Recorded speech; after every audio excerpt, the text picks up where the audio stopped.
Le numéro 14 du TAM 10, donc je vais le lire, puis j'ai écrit les informations ici. Alors, une pâtisserie Bec Sucré vend 5 une pointe de tarte équivalent euh, au huitième d'une tarte de 44 cm de diamètre. Alors que la pâtisserie Sucre d'Orge vend 4 une pointe de tarte équivalente au sixième d'une tarte de 18 cm de rayon. Quelle pâtisserie offre le prix le plus avantageux, donc avec pi environ 3? OK, bien pour savoir qui est le plus avantageux, dans le fond, j'ai besoin de trouver la superficie, donc combien il revient, mettons, un centimètre carré, donc lequel ça coûte moins cher, mettons, pour un centimètre carré. Fait que pour ça, j'ai besoin de trouver l'aire de chacune des pointes de tarte.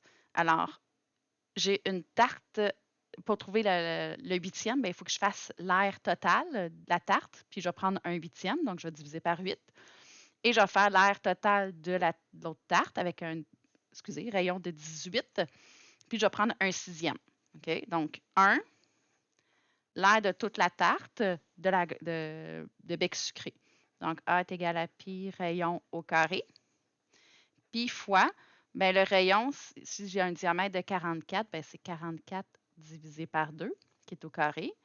Donc, pi fois 22 au carré.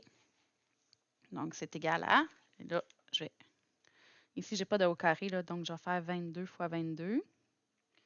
Donc, 484 pi. On me dit pi environ 3, donc 484 fois 3. Je remplace le égal par des vagues. Fois 3. 1452. Donc, l'aire de la tarte au complet est d'environ 1452 cm². 2, je vais faire l'aire d'une pointe. Donc, une pointe, c'est 1/8 de la tarte. Donc, c'est la tarte, 1452 divisé par 8. Je l'ai ici. Je divise par 8. Ça me fait 181,5. Donc, 181,5 cm² à 5 Je fais la même chose pour sucre d'orge.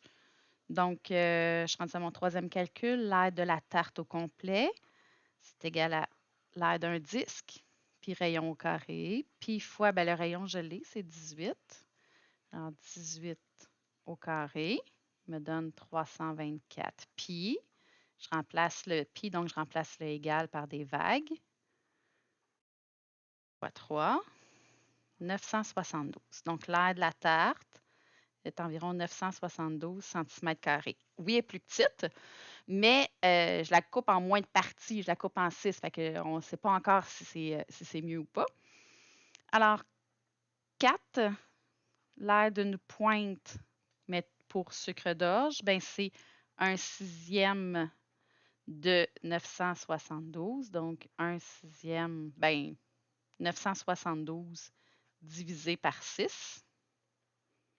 Divisé par 6, 162. Donc, l'aire est de 162 cm². Fait que j'ai les deux aires. Fait que c'est sûr que cela, il y en a plus, mais ça me coûte plus cher. Fait que faut comparer.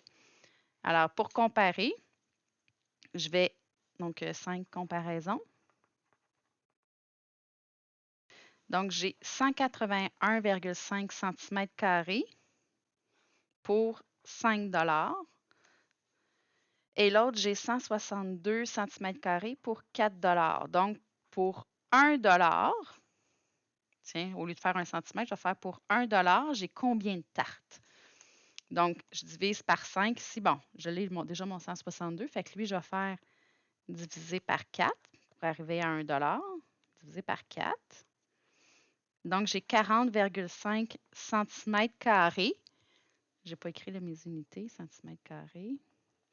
Donc, de tarte pour 1 Ici, j'ai 181,5 cm divisé par 5 Oups, j'ai oublié de faire ma démarche. Divisé par 5, divisé par 5. Donc, 36,5. Alors, pour 1 est-ce que c'est plus avantageux d'avoir 36,3 cm² de tarte ou 40,5 cm² de tarte? Donc, celui-là est meilleur. Donc, c'est sucre d'orge qui est plus avantageux.